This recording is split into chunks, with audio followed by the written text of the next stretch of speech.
50 বছর আগে যদি কেউ কাউকে ভালোবেসে ফেলতো, গোপনে তাদের কোনো কিছু হতো। আজ আমাদের এই মডার্ন সমাজ, আধুনিক যুগ, ওই মেয়েকে বোকা মনে করে যার 2-4টা বয়ফ্রেন্ড নেই। আমাদের এই সমাজ, আমাদের এই সমাজের যুবক ছেলেরা এমন এগিয়ে গেছে, ওই ছেলেকে স্কুলের, ওই কলেজের স্টুডেন্টকে, ওই ইউনিভার্সিটির স্টুডেন্টকে বোকা মনে করে যার 5-6টা গার্লফ্রেন্ড নেই। ওকে বোকা মনে করে। যেই যদি চালাক হতো তো এর পিছনে 4-5টা মেয়ে ছুটাছুটি করতো। এই মেয়ে যদি ভালো হতো, চালাক চতুর হতো, এর পিছনে 4-5টা ছেলে থাকতো। মানে এই যুগে আমরা বসবাস করছি যে যদি কেউ সঠিক পথে থাকছে তাকে বোকা মনে করছে। মনে রাখবেন, একজন পরপুরুষ আর পর নারীর মধ্যে কোনোদিন বন্ধুত্ব হতে পারে না। এটা অবৈধ সম্পর্কের সঙ্গে জড়িত হওয়ার জন্য প্রথম স্টেপ বয়ফ্রেন্ড গার্লফ্রেন্ড, বন্ধু বান্ধবী, এটা প্রথম স্টেপ। কেউ প্রথমে গিয়ে প্রপোজ করে না কাউকে যে আমি তোমাকে ভালোবাসি, না। সর্বপ্রথম ভাই হয়, বন্ধু হয়, বোন হয়, বান্ধবী হয়, তারপরে তৃতীয় স্টেপে গিয়ে তার সঙ্গে অবৈধ সম্পর্ক করে হারাম কাজের মধ্যে লিপ্ত হয়। এজন্য আজ স্কুল কলেজের যে অবস্থা, যে 90% ছেলে মেয়ে কোন না কোন অবৈধ সম্পর্কের সঙ্গে জড়িত। কেন এরকম পরিবেশ তৈরি হলো? তার কারণ আমরা নবীর দেওয়া সেই শরীয়তের উপরে আমল করি। যেই সিস্টেমে আমাদের পড়াশোনা করার দরকার ছিল, সেই সিস্টেমে আমরা পড়াশোনা করিনি। ফলে আজ একজন মেয়ের 4-5 জন পরিচিত ছেলে, একজন ছেলে 4-5 জন পরিচিত মেয়ে, এরা বিয়ের পূর্বেই একাধিক হারাম কাজে লিপ্ত হয়ে নিজেকে জাহান্নামী বানিয়ে ফেলেছে। এজন্য যদি আপনার মেয়ের উপযুক্ত হয়ে যায়, বয়স হয়ে যায়, বিয়ের ব্যবস্থা করে দেন। এই ধারণা আপনাকে অমুসলিমরা দিয়েছে, কাফির মুশরিকরা দিয়েছে যে আপনার মেয়ে শিক্ষিতা, কিন্তু চাকরি না হওয়া পর্যন্ত আপনি তার বিয়ে দিবেন না, যদিও সে বুড়ি হয়ে যায়। এটা মুসলিমদের ধারণা নয়, এটা অমুসলিমদের ধারণা। যে জেনা ব্যভিচার করুক, কিন্তু যদি সে নিজের পায়ে না দাঁড়ায় বিয়ে করবে না। এরা জেনা ব্যভিচার করাকে পছন্দ করে, কিন্তু বিয়ে করাকে পছন্দ করে না। মেয়ে একজন অপরিচিত ছেলের সঙ্গে থাকবে, কোনো যায় আসে না, কিন্তু চাকরি না হলে বিয়ে করবে না। ঠিক একইভাবে একজন ছেলে হারাম কাজ করবে, কিছু যায় আসে না, কিন্তু যদি সে উচ্চ মাধ্যমিক দেওয়ার পরে, বিয়ে কমপ্লিট করার পরে, চাকরি পাওয়ার আগে বিয়ে করে নেয়, তো গ্রামের আমাদের মুসলিম লোক তাকে খোটা দেয়, তুই ইনকাম করতে পারিস না তো বিয়ে কেন করলি? বলে কি বলে না? বলে। অথচ ইসলাম কি বলছে? যদি মেয়ে সাবালিকা হয়ে যায়, কোন ভালো ছেলে পাও, তার বিয়ে দিয়ে দাও। যদি ছেলে সাবালক হয়ে যায়, যদি সে নিজেকে কন্ট্রোল না করতে পারে, কোন হারাম কাজে লিপ্ত হওয়ার সম্ভাবনা থাকে, এই রকম ছেলেকে বিয়ে দিয়ে দাও। যদি আপনার ছেলে ইনকাম না করতে পারে, যদি আপনার মধ্যে সামর্থ্য থাকে, আপনার ছেলে যত সম্পত্তি পাবে আপনার ছেলেকে ওই সম্পত্তি দিয়ে দিন, কিন্তু তাকে বিয়ে দিয়ে দিন, যেন হারাম কাজ থেকে বেঁচে থাকতে পারে। হ্যাঁ, কিন্তু আমরা হারাম কাজ করতে রাজি, কিন্তু বিয়ে করতে রাজি নই। অবৈধ সম্পর্কের সঙ্গে জড়িত হতে রাজি, কিন্তু বিয়ে করতে রাজি নই। রাসূল করিম বলেন, যদি কোনো ব্যক্তি নিজের মেয়ের প্রাপ্ত বয়স হওয়ার পরে কোনো ছেলের সঙ্গে বিয়ে দিয়ে দেয়, তাকে ভালো শিক্ষা দেয়, আদবের শিক্ষা দেয়, পর্দার শিক্ষা দেয়, নামাজ রোজার শিক্ষা দেয়, এই রকম নেক কাজ করার কারণে ওই পিতাকে আল্লাহ জান্নাত দান করবেন। বলেন সুবহানাল্লাহ। তো অমুসলিমদের ন্যায় কালচার বন্ধ করতে হবে। তাদের ধারণা তাদের কাছে, আমাদের ধারণা আমাদের কোরআন আর ইসলাম। আমরা অন্য কারো অনুসরণ করব না। মেয়ের সময় হয়ে গেলে তাকে বিয়ে দেন। আজ এরকম বহু লোক আছে সমাজে যে চায় যে জামাই যেন চাকরি করে, প্রাইমারি মাস্টার হবে, হাই স্কুলের মাস্টার হবে, ডাক্তার হবে, ইঞ্জিনিয়ার হবে, তারপরে বিয়ে দিব। আর যদি একজন ভালো ছেলে, যার ব্যবহার ভালো, কিন্তু সেরকম চাকরি পায়নি, সেরকম ইনকাম করতে পারে না, ওর বাপও বিয়ে দিতে চায় না। মেয়ের বাপ বলো যে আমার মেয়ের বিয়ে দিয়ে দেবো এরকম ছেলের সঙ্গে, হ্যাঁ, বিয়ে দিতে রাজি হয় না। অবশেষে কি হয়, 30 থেকে 35 বছর পর্যন্ত বয়স হয়ে যায়, কোনো জায়গাতে বিয়ে হয় না। এই বাপের কারণে। দেখেন রাসূল করিম বললেন, যদি ভালো ছেলে পাও বিয়ে দিয়ে দাও, না হলে সমাজ ধ্বংসের পথে যাবে, সমাজ ধ্বংস হয়ে যাবে। আজ আমাদের সমাজের মধ্যে জিনা ব্যভিচার বৃদ্ধি পাচ্ছে, তার অন্যতম একটি কারণ হলো বিয়েতে দেরি করা। বিয়েতে দেরি করা এটা জিনা ব্যভিচার হওয়ার অন্যতম কারণ। রাসূল করিম বলেন যে যদি কোনো ব্যক্তি জিনায় লিপ্ত হয়, যদি কোনো ব্যক্তি ব্যভিচারে লিপ্ত হয়, তার অবস্থা কি থাকে। ইমাম বুখারীর মধ্যে এই হাদিস নকল করেছেন, লা ইয়াজনি জানি হিনা ইয়াজনি ওয়া হুয়া মুমিন। যে ব্যক্তি জিনা করে, যে মহিলা জিনা করে, যে ব্যক্তি ব্যভিচার করে, ব্যভিচার করার সময় এদের মধ্যে ঈমানের নূর থাকে না। কি থাকে না? ঈমানের যে নূর আছে, ওই ঈমানের নূর থেকে তারা বঞ্চিত হয়ে যায়। এই জিনা ব্যভিচার এত জঘন্যতম কাজ, শরীয়ত অনুযায়ী তো এটা হারাম, এটা পরের হককে নষ্ট করা হয়। আজ পরকীয়ার যা অবস্থা, মানুষ বিয়ে করার পরেও হারাম কাজের সঙ্গে জড়িত হচ্ছে। কত রকমের প্রত্যেক দিন খবরের কাগজে আপনি দেখবেন যে 2-3টা ছেলে আছে, তারপরেও সে অপর একজন মহিলার সঙ্গে আপনার কি বলে অবৈধ সম্পর্কের সঙ্গে জড়িত হয়েছে। এর কারণ হলো যে আমরা রাসূল করিমের ওই হাদিসের উপরে আমল করিনি, আর ইসলামে পূর্ণাঙ্গ রূপে প্রবেশ করিনি। জিনা ব্যভিচার এত নিকৃষ্টতম আমল। রাসূল করিম বলেন যে যে ব্যক্তি জিনা ব্যভিচার করে, আখিরাতে যা শাস্তি হবে হবে, দুনিয়াতেই তাকে সেই শাস্তি দেওয়া হয়। দুনিয়াতে তাকে শাস্তি দেওয়া হয়। জিনা ব্যভিচার করার কারণে তার বয়স কমে যায়, জিনা ব্যভিচার করার কারণে তার বাড়ির বরকত কমে যায়, জিনা ব্যভিচার করার কারণে তার বাড়িতে অশান্তি হয়। এজন্য যত এরকম লোক আছে, ওরা যদিও আর্থিক দিক থেকে মজবুত হতে পারে, কিন্তু এদের মধ্যে আপনি শান্তি খুঁজে পাবেন না। হালাল সম্পর্ক হওয়ার পরেও এরা হারাম কাজের সঙ্গে জড়িত হয়। মনে রাখবেন, ইসলামী রাজত্ব যদি হতো, জিনা ব্যভিচার করার শাস্তি হলো এই, যদি কোনো পুরুষ বিবাহিত হওয়ার পরেও, যদি কোনো নারী বিবাহিতা হওয়ার পরেও জিনায় লিপ্ত হয়, ব্যভিচারে লিপ্ত হয়, ইসলাম বলছে এই ভুল করার কারণে এদেরকে হত্যা করতে হবে। যদি ইসলামী রাজত্ব থাকতো, এখানে হত্যা করা হতো। ইসলামী রাজত্ব নেই, ফলে এর উপরে আমল করা যাচ্ছে না। ভারতের সংবিধানকে আমরা ফলো করি। ইসলাম ধর্ম অনুযায়ী যদি কোন অবিবাহিত পুরুষ, অবিবাহিতা আপনার কি বলে অবিবাহিতা নারী জিনায় লিপ্ত হয়, ইসলাম বলছে 100 কোড়া করে লাগাতে হবে। কিন্তু আজ আমরা কি করি, যদি ছেলে মেয়ে ধরা পড়ে যায়, তো ছেলের কাছ থেকে 5 লাখ টাকা নিয়ে ওই মেয়েকে দিয়ে দিই। এটা আবার কোন ফতোয়া পেলেন আপনি? যতটা ভুল ছেলে করেছে, তার থেকে বেশি ভুল করেছে মেয়ে। বেশি ভুল কার? জোরে বলেন। কোরআন বলছে আয-যানিয়াতু ওয়াজ-যানি, আগে মেয়ের কথা। আগে মেয়ে জিনা ব্যভিচার করার ক্ষেত্রে বেশি ভুল মেয়ের থাকে। মেয়ে যদি আশ্রয় না দেয়, মেয়ে যদি সুযোগ না দেয়, এই জিনা ব্যভিচার হওয়া অসম্ভব। এজন্য কোরআনের মধ্যে আল্লাহ পাক আগে নারীর কথা বললেন আয-যানিয়াতু, ব্যভিচারিণী, তারপরে ব্যভিচারী, তারপরে ছেলের কথা। তো আপনি এই ফতোয়া কোথায় পেলেন যে ধরা পড়েছে এরা হারাম কাজ করতে গিয়ে ছেলের কাছ থেকে 5 লাখ টাকা নিয়ে মেয়েকে দিয়ে দিলেন? তো এখানে একটা কথা বলি, শুনতে যদিও খারাপ লাগবে, বাস্তব কথা এটাই যে যারা বেশ্যাগিরি করে তারা তো এত টাকা পায় না, কিন্তু এই কাজ করে 5 লাখ টাকা পেয়ে গেল। এই হুকুম আপনাকে কে দিল যে একজনের কাছ থেকে টাকা নিয়ে আরেকজনকে দিতে হবে? ওই মেয়ের সারা জীবন বিয়ে না হোক, এটা তার ব্যাপার, কিন্তু একজনের কাছ থেকে টাকা নিয়ে অপর মেয়েকে দেওয়া যাবে না। ইসলাম এটাকে সমর্থন করে না। যদি কেউ ভুল কাজ করে, জরিমানা নিয়ে শাস্তি দেওয়ার শরীয়তের মধ্যে হারাম। জরিমানা নিয়ে যদি কেউ কোনো ভুল করে, ইসলামের বিরুদ্ধে গিয়ে কাজ করে, জরিমানা নিয়ে শাস্তি দেওয়া হারাম। আপনি তাকে আপনার সমাজের মধ্যে যে কোনো শাস্তি তাকে দিতে পারেন। যদি এখানে ইসলামিক রাজত্ব থাকতো, ইসলামী আইনের উপরে আমল করা যেত, কিন্তু যেহেতু ইসলামিক রাজত্ব নেই, এই জন্য ওই কোরআনের আয়াতের উপরে তো আমরা আমল করতে পারছি না, হত্যা করতে পারছি না, 100 কোড়া মারতে পারছি না, কিন্তু সামাজিক ভাবে আপনারা তাকে শাস্তি দিতে পারেন।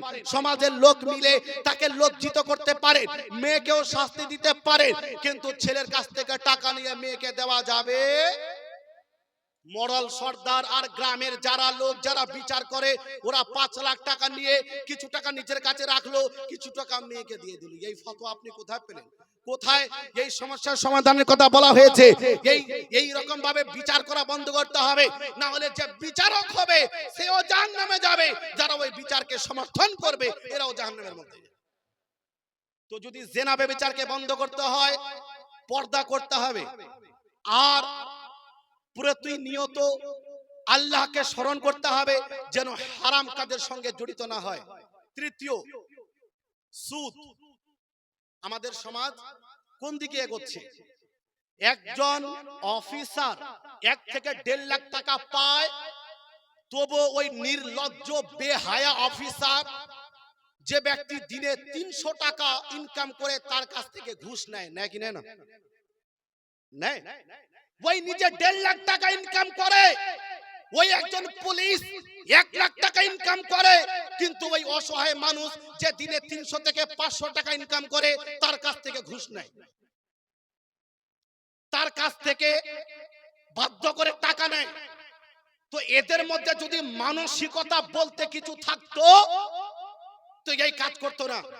একটি হয় শিক্ষিত সার্টিফিকেট অনুযায়ী, আর একটি হয় সার্টিফিকেট নেই কিন্তু সে সততা বুঝে, সঠিক কোনটি ভুল কোনটি এটা বোঝে। ওই প্রফেসর থেকে একজন মূর্খ যে কোনোদিন স্কুলে যায়নি, নিজের অসুবিধার কারণে, নিজের বাপের গরিব হওয়ার কারণে যে সৎ পথে ইনকাম করে 500 টাকা, ওই পুলিশ অফিসার থেকে, ওই অফিসার থেকে হাজারো গুণে উত্তম যে নিজের মাথার গাম পায়ে ফেলে 500 টাকা ইনকাম করে, ধোঁকা দিয়ে টাকা অর্জন করে না, কারো উপরে অত্যাচার করে টাকা অর্জন করে না। এই শিক্ষিত হতে পারে, এই মূর্খ হতে পারে, কিন্তু বাস্তবতা যদি লক্ষ্য করা হয় এই বাস্তবে মূর্খ আর এই বাস্তবে শিক্ষিত যদি লক্ষ্য করা হয়। প্রত্যেক জায়গাতে ঘুষের সিস্টেম, ঘুষ ছাড়া কোনো কাজ হবে না। যে কোনো জায়গাতে আপনি যান, লক্ষ লক্ষ টাকা এরা মাইনে পায়, তারপরেও ঘুষ নিতে ছাড়ে না। মনে রাখবেন রাসূল করিম বলেন, আর রাশি ওয়াল মুরতাশি কিলাহুমা ফিন্নার। যে ব্যক্তি ঘুষ দেয়, যে ব্যক্তি ঘুষ নেয়, দুইজনই জাহান্নামী। দুইজনে কি? বাপ আগে টাকা জোগাড় করে রেখেছে 20 লাখ টাকা, প্রাইমারির চাকরি নিয়ে দিব ঘুষ দিয়ে, আগে থেকে 10 লাখ টাকা রেডি করে রেখেছে। এই সমস্ত লোকদের কারণে ওই ছেলে যে শিক্ষিত, যার বাপ গরিব, 10 লাখ টাকা দিতে পারবে না, 20 লাখ টাকা দিতে পারবে না, তার হক মারলো। ঘুষ দিয়ে চাকরি নেওয়া শরীয়তের মধ্যে হারাম, জাহান্নামে যাওয়ার কাম। ঘুষ নিয়ে চাকরি নেওয়া যাবে না। আর যে ব্যক্তি ঘুষ নিবে সেও চরম পর্যায়ে গুনাহগার হবে, দোজখের আগুনের হকদার হবে। এজন্য আজ ওই সমস্ত অযোগ্য লোক, যারা যোগ্য তাদের কথা বলছি না, ওই সমস্ত অযোগ্য লোক যারা ওই নিজের ডিউটি পালন করে, সে তো 20 লাখ টাকা দিয়ে চাকরি নিয়েছে, সে আপনার কাছ থেকে ঘুষ কেনই নিবে না? ওই 20 লাখ টাকা তাকে অর্জন করতে হবে।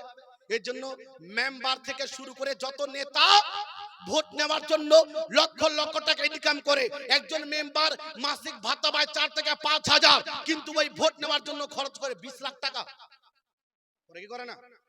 তো এটা তো প্রকাশ্যে যে হারাম কাজে লিপ্ত হবে। সবাই জানে যে মাসিক 4 থেকে 5 হাজার, কিন্তু 20 থেকে 30 লক্ষ টাকায় আপনার কি বলে যে সে খরচ করে দেয় ভোট নেওয়ার জন্য। আপনি ওই নেতাকে গিয়ে কিভাবে বলবেন যে আমাদের গ্রামের রাস্তা সঠিক যেন হয়ে যায়, আমাদের গ্রামে স্কুল হয়ে যায়, আমাদের গ্রামের উন্নয়ন হয়ে যায়? না না, যখন সমাজ নৈতিকতা কিছু বুঝবে না, সঠিক পথের উপরে আমল করবে না, তো সমাজ ধ্বংসের পথে যাবে। এটাই হলো সমাজ। এজন্য ঘুষ নেওয়া কি করতে হবে? যারা বলেন না, ঘুষ নেওয়া বন্ধ করতে হবে কিনা? যদি পূর্ণরূপে মুসলিম হতে চাই তো আমাদের সবাইকে আপনার কি বলে এই ঘুষ থেকে বিরত থাকতে হবে।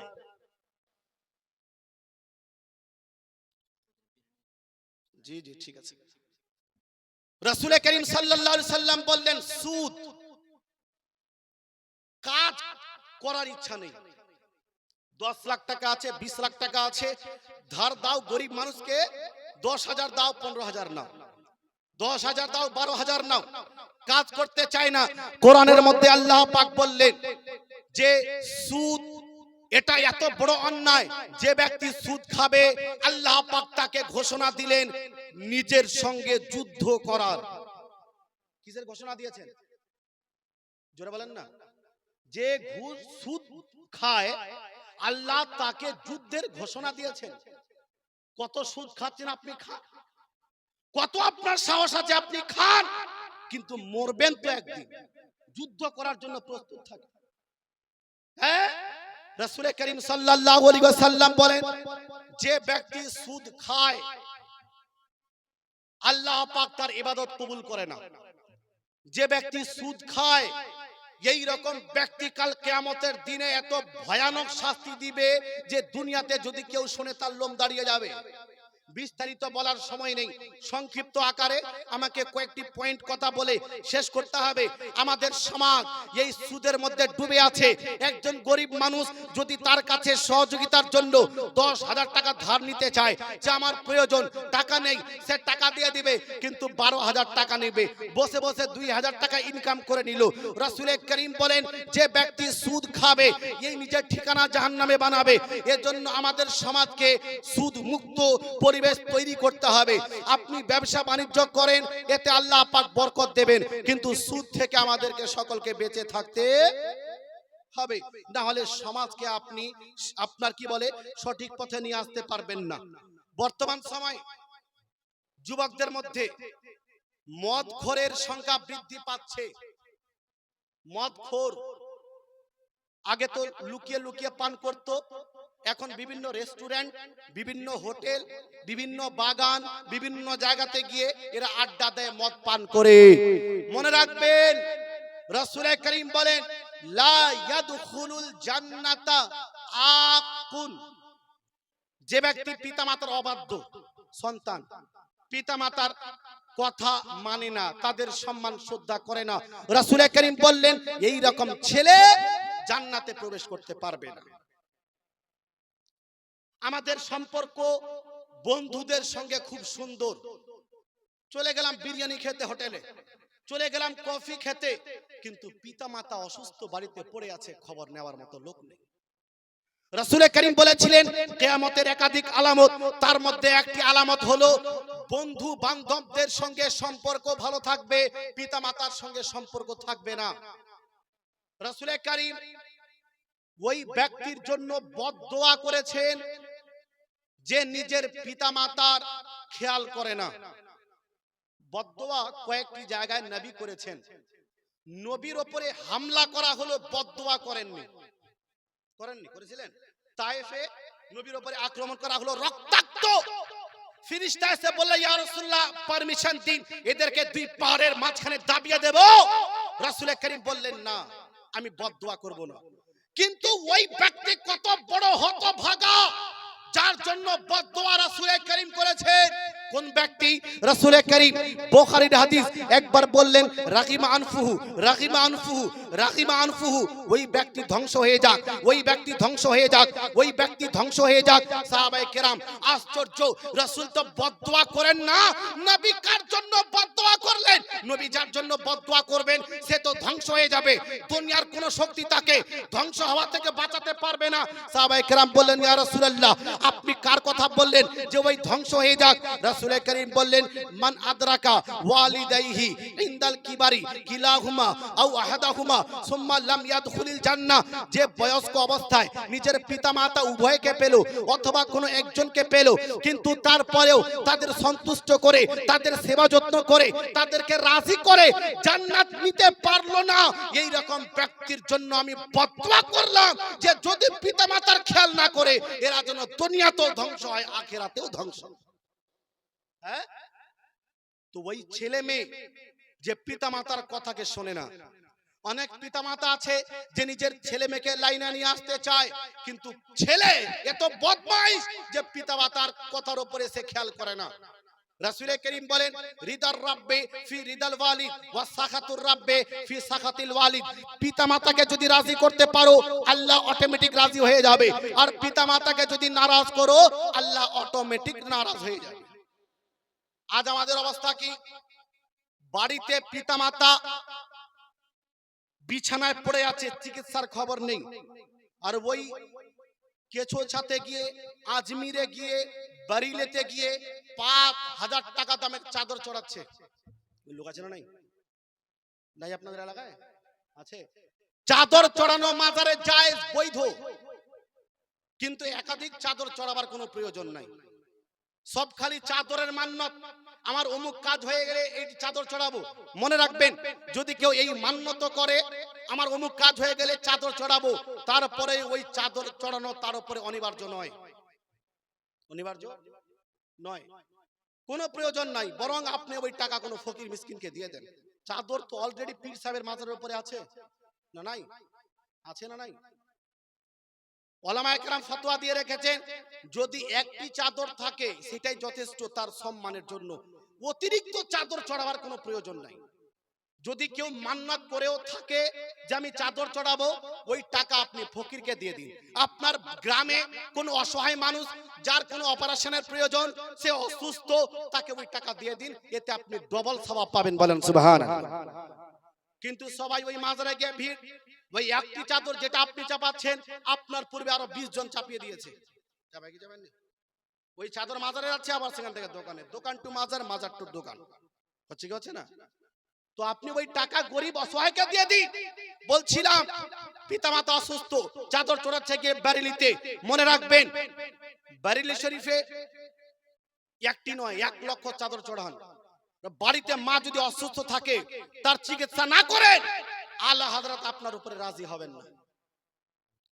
গরিব নামাজ রাজি হবেন না। গরিব নামাজ এতে রাজি হয়ে যাবেন যে আপনার বাড়িতে অসুস্থ মা পড়ে আছে, তার সেবা করেন, বাপ পড়ে আছে, তার সেবা করেন, চাদর চড়াবার প্রয়োজন নাই। এমনিতেই মাকদুম পাক গরিব নামাজ, আল্লাহ হযরত আপনার উপরে রাজি হয়ে যাবেন, বলেন সুবহানাল্লাহ। উদাহরণ দিয়ে একটি, হযরত ওয়াইস কারনী নাম শুনেছেন? শুনেছেন? ওয়াইস কারনী সাহাবায়ে কেরামের পর সবচেয়ে উত্তম ব্যক্তি, সাহাবীদের পরে তাবেঈনদের মধ্যে সর্বশ্রেষ্ঠ। উনি নবীর যুগে ছিলেন, যখন নবী দুনিয়াতে বাহ্যিক রূপে ছিলেন, নবীর যুগেই হযরতে ওয়াইস কারনী ছিলেন, কিন্তু উনার শহর আলাদা, নবীর শহর আলাদা। হযরতে ওয়াইস কারনী একাধিকবার নবীর দিদার করার জন্য প্রস্তুতি নিয়েছেন, যে আমি নবীর দেশে যাব, গিয়ে জিয়ারত করে আসবো। নবীকে দেখার সওয়াব কতটা জানেন? জানেন? বসে তো খুব ভালোভাবে শুনছেন, আলহামদুলিল্লাহ, কিন্তু আমি তো চাঁদা করি না। আপনারা শুনলাম খুব ভালো দেন, কিন্তু আজকে বলে দেননি, এই অভিযোগ কিন্তু এসেছে। হ্যাঁ, তো ইনশাআল্লাহুল আজিজ খুবই সুন্দর রজনী, যা পারেন মসজিদের উন্নতি কল্পে। তো ১০,০০০ টাকা এর আগে কয়জন দিয়েছে? একজন, দুইজন দিয়েছে। তো আর একজন ১০,০০০ টাকা দেওয়ার মতো হবে না? মাঝখানে কাটিং করে তারপরে আবার কয়েকটি কথা বলে বক্তব্য শেষের দিকে। একজন বাবাজি ১০,০০০ টাকা দেওয়ার মতো হবে না। কোন যুবক ভাই যে যা গুনাহ খাতা করেছি আল্লাহ যেন ক্ষমা করুক, সঠিক পথে ফিরে আসবো, ১০,০০০ টাকা পবিত্র মসজিদে দান করব। যেই মসজিদের ব্যাপারে রাসূল করিম বলেন, মান বানা লিল্লাহি মসজিদান বানাল্লাহু লাহু বাইতান ফিল জান্নাহ, যে ব্যক্তি আল্লাহকে রাজি করার জন্য মসজিদ নির্মাণ করবে, আল্লাহ তার জন্য জান্নাতে অট্টালিকা নির্মাণ করবেন, বলেন সুবহানাল্লাহ। আপনার ১ কোটি টাকা দামের বাড়ি যদি থাকে, ওই বাড়ি আপনার কোনো কাজে আসবে না, এই ১০,০০০ টাকাই আপনার কাজে আসবে, এটা নোট করে রাখেন। ১ কোটি টাকা দামের বাড়ি কোনো কাজে আসবে না। আপনি ইন্তেকাল করবেন, আপনার ছেলে মেয়েদের মধ্যে তারপরের দিন মারামারি হবে যে আমি এতটা নিব, আমি এতটা নিব, হবে না? কোনো কাজে আসবে না। আপনি করেন, অসুবিধা নেই, কিন্তু যেটা আপনার আখিরাত সেটাকে স্মরণ করেন। যদি কোনো বাবাজি হন, কোনো যুবক ভাই, যে আমি ১০,০০০ টাকা এই পবিত্র মসজিদের কাজের জন্য দেব, কোন একজন কেবলমাত্র একজন চট করে বলেন অনেক আল্লাহ পাক সম্পদ দিয়েছেন, ইনশাআল্লাহ আরো বরকত দান করবেন, ইনকাম করবেন, কিন্তু যে টাকা আপনার মসজিদে ব্যয় হবে এটার মতো সাদকায়ে জারিয়া আর পৃথিবীতে হবে না। এটা সাদকায়ে জারিয়ার অন্তর্ভুক্ত। কোন যুবক ভাই 10,000 টাকা চট করে একটু খালি বলবেন যে আমি 10,000 টাকা দেব, কেউ নাই। এত ভরা মাজমাতে একজন যুবক ভাই, কোন বাবাজি যে আল্লাহ পাক আমাকে দিয়েছেন, আমি 10,000 টাকা একসঙ্গে দিলে অসুবিধা হলে 5,000 করে দুইবার 10,000 দিবেন, একবারে দিতে হবে না। একজন ব্যক্তি নাই।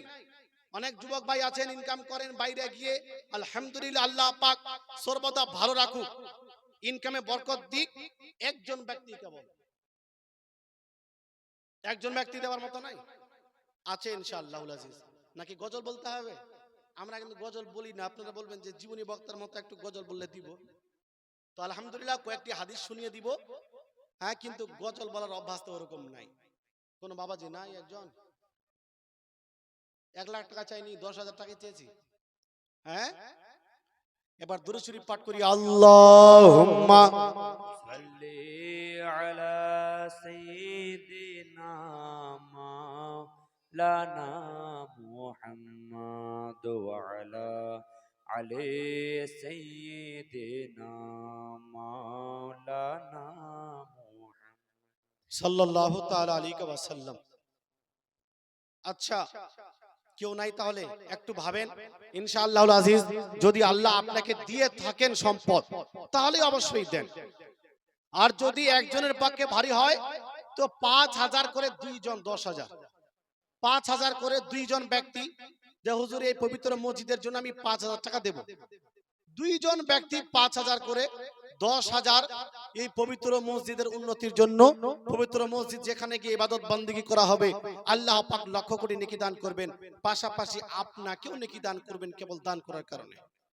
বলছিলাম হযরত উওয়াইস করনী রাদিয়াল্লাহু তাআলা আন নবীর যুগে ছিলেন।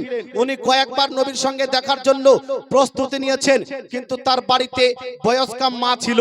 যখনই নবীর সাক্ষাৎ করার জন্য যেতে আরম্ভ করতেন, প্রস্তুতি নিতেন, মা পড়ে যেত, আমার ছেলে, আমি অসুস্থ, তুমি আমার একটাই ছেলে, তুমি যদি আল্লাহর নবীর দর্শন করতে যাও আমার দেখাশোনা কে করবে, আমার খেয়াল কে করবে? এজন্য হে আমার সন্তান, নবীর দরবারে যেও না, আমার খেয়াল করো। তিনি আপনার কি বলে যে যেতেন না, যাত্রা বিরতি করতেন, দাঁড়িয়ে যেতেন। এরকম ভাবে কয়েকবার হয়েছে যাওয়ার জন্য প্রস্তুতি নিয়েছেন, কিন্তু যাওয়া হয়নি বয়স্ক মায়ের কারণে। এমত অবস্থায় হঠাৎ রাসূল করিম দুনিয়া ছেড়ে বিদায় নিলেন। কি অবস্থা হবে ওই আশিক রাসূলের, যিনি নবীকে দেখার জন্য কয়েকবার যাওয়ার প্রস্তুতি নিয়েছিলেন, মায়ের জন্য যাওয়া হয়নি। আর রাসূলকে দেখার সওয়াব কতটা, রাসূল করিম বলেন লা তামুসুন নারু মুসলিমান রানি আও রামার রানি, ওই মুসলমানকে দোজখের আগুন স্পর্শ করতে পারবে না যে আমাকে দেখবে অথবা আমার দর্শনকারীকে দেখবে। বলেন সুবহানাল্লাহ। সুবহানাল্লাহ। কিন্তু ওয়াহাবিরা কি বলছে? আব্দুর রাজ্জাক বিন ইউসুফ বাংলাদেশের এই লোকটা শতকরা 90% কথা ভুল বলে, আর ওয়াহাবিরা তার তাকলিদ করে। কি করে? এরা বলে মাযহাব মানা যাবে না, কিন্তু আব্দুর রাজ্জাক বিন ইউসুফের প্রত্যেকটি কথাকে হাদিসের আর কোরআনের মতো মনে করে। এই গাঁজাখোর বলেছে যে নবী ফেল ফেল করে তাকিয়ে থাকবেন যে আমার নেকির পাল্লা ভারী হয় না, গুনাহের পাল্লা ভারী হয়। বলেন নাউজুবিল্লাহ। কত বড় বেয়াদব, নবীর শত্রু। যেই নবী বলছেন যে আরে আমল তো আমল, যদি আমাকে কেউ দেখে নেয় তো সে জান্নাতি, নবীকে দেখার কারণে যদি কেউ জান্নাতি হয় ওই নবীর অবস্থা কি হবে?